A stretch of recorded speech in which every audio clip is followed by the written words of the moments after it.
अस्सलाम वालेकुम एवरीवन, क्या हाल है। मैं श्रीलंका ने जो है वो अच्छी पोजीशन हासिल कर ली है। काफ़ी विकेटें गिर गई थी लेकिन बड़ी अच्छी पार्टनरशिप फिर लग गई। शुरू में भी अच्छी लगी, फिर एक दो विकेटें गिरी, फिर अच्छी पार्टनरशिप लग गई। तो आई थिंक बड़ा वेल बैलेंस जो है वो टेस्ट है, क्योंकि श्रीलंका ने पहली इनिंग्स में 305 किया था, न्यूजीलैंड ने फिर 360 किया। उसके बाद जब 237 पे 4 आउट है श्रीलंका के, बड़ी अच्छी पार्टनरशिप चल रही है।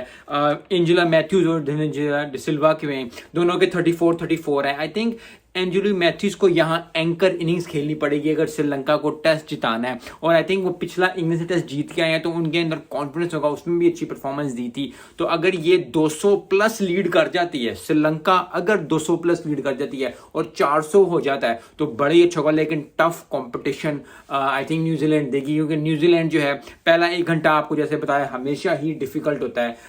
बड़ी अच्छी परफॉर्मेंस बॉलिंग की जो है वो